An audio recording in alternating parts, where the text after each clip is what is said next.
Avoid marriage at all costs. So let's have a look at this. Court orders man to increase payments to wife who lost bulk of divorce settlement with poor financial decisions. This picture this picture speaks 1,000 words, doesn't it? Look at it. Just look at it. This picture says it all. It says it all. Burn this picture into the back of your mind before you even think about getting married. Let's move on. So Maria Mills, who received £230,000 lump sum from ex-husband Graham, along with £1,100 monthly personal maintenance payments, fell heavily into debt after investing unwisely. So a wife who lost the bulk of her divorce settlement by making poor financial decisions has been awarded larger monthly payments from her ex-husband despite calls from his lawyer for maintenance limits to reflect social change. You cannot believe it. Look at that. So, former estate agent Maria Mills, 51, received £230,000 lump sum in 2002, plus £1,000 and £1,100 monthly personal maintenance payments.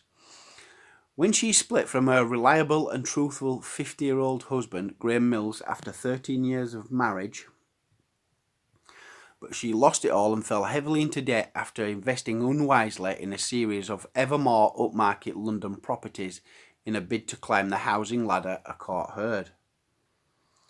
So, because she's as thick as fuck with money, then he should have to foot the bill still, even though he's not fucking married to her anymore.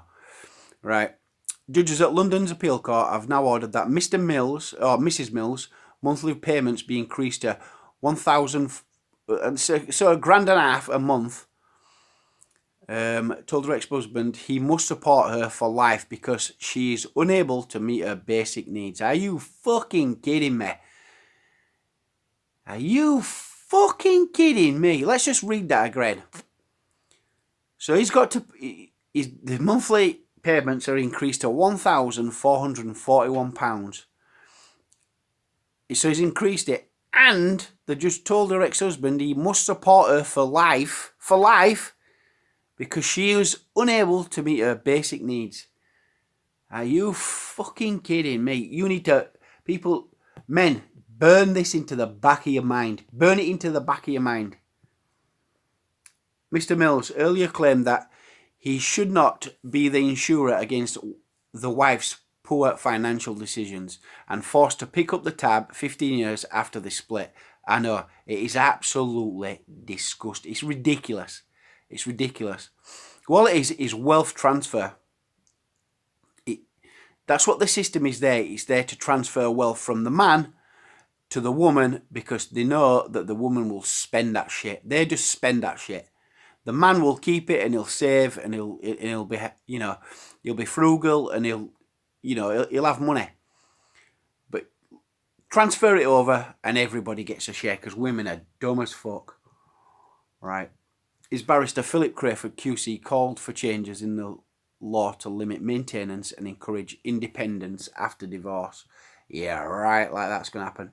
Lord Justice Longmore and Sir Ernest Ryder heard that the couple who have a grown-up son married in 1988, separated in 2001 and divorced in 2002. After reaching an agreement on how their wealth should be split, I'm sure she earned most of that and all, Mr. Mills, a surveyor, agreed to give his ex-wife, who formerly worked for a Notting Hill estate agent, so she's an estate agent, and he earned the bulk of the money, £1,100 a month in personal maintenance, as well as almost all their liquid capital when they split, while he kept the businesses. Later, Mrs. Mills unwisely invested in a series of properties, each time moving upmarket, from a house in Weybridge, Surrey, to a smart 3-bedroom flat in Wimbledon, to a 2-bedroom apartment in a Victorian mansion block in Battersea.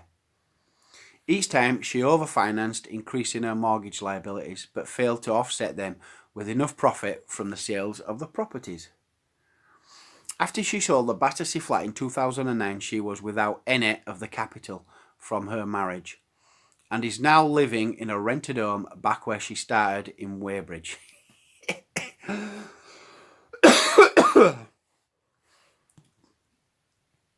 Excuse me. She now works 2 days a week as a beauty therapist, the court heard. So she only works 2 days a week, and this poor bastard has got to pick up the fucking bill for this twat. Can you believe it? It's just, don't do it. Do not fucking do it. I can't say it enough. Don't fucking do it. I'm telling you. So this bitch is only working 2 days a week, and this poor guy, what divorced her in 2002, has now got to pay her for the rest of his fucking life. Right, let's go on. So that's it. Oh no. There we go. The pair both went before a family judge last year with the wife asking for more maintenance because she could not manage financially and the husband seeking a clean break. That's what you've got to get, a clean break order. That's what he didn't get, you see.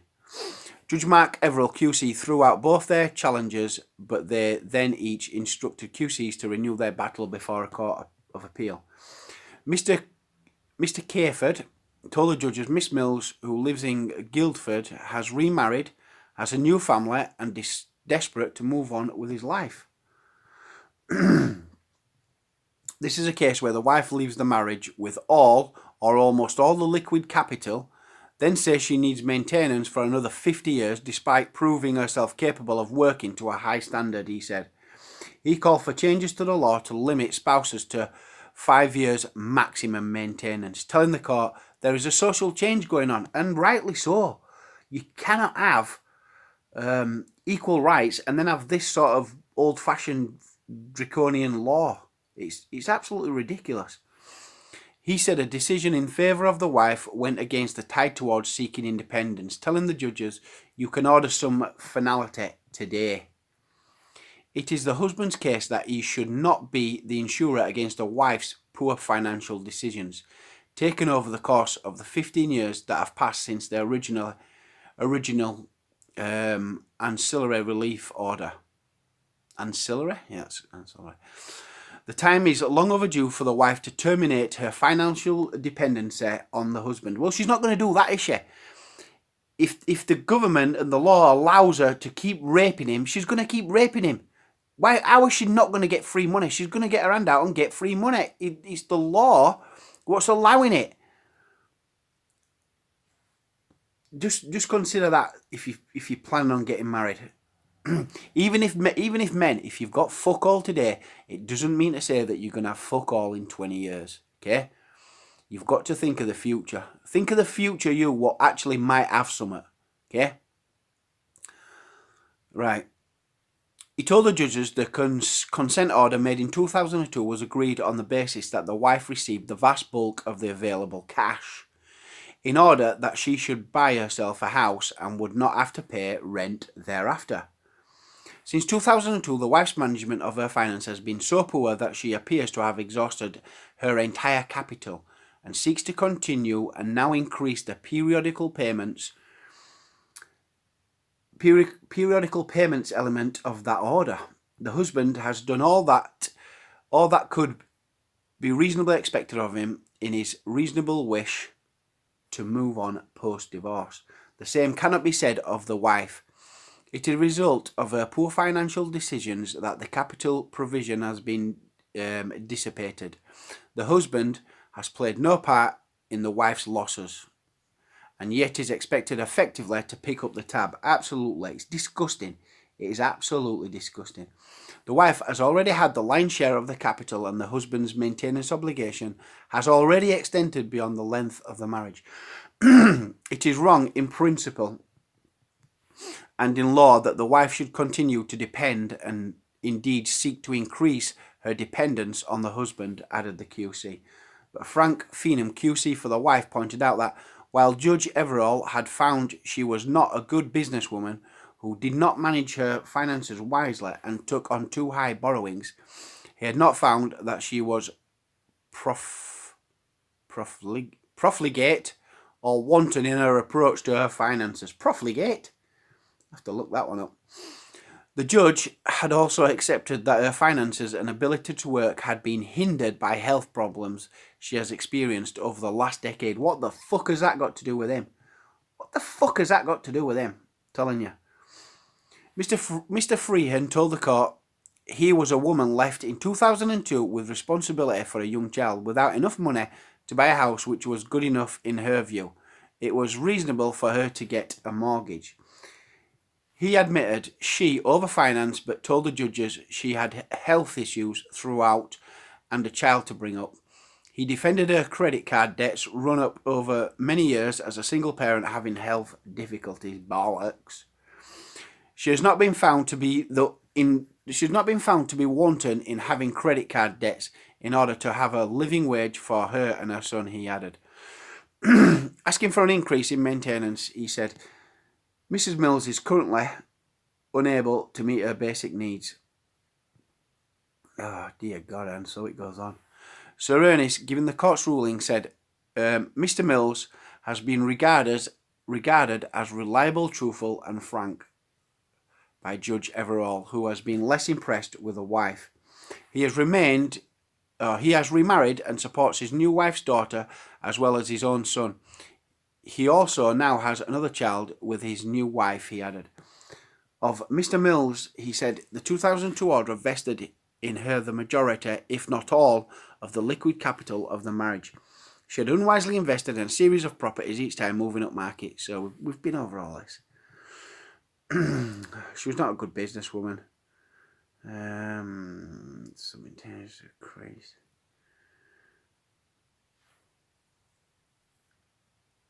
Yeah, so he's still got to pay it. The husband payments. That's fine. No values put on Mrs. business interest. So that he had previously been able to draw dividends. So yeah, he's got the. He's just got the fucking shaft of his lifetime. That picture right there tells you everything you need to know. Absolutely everything. So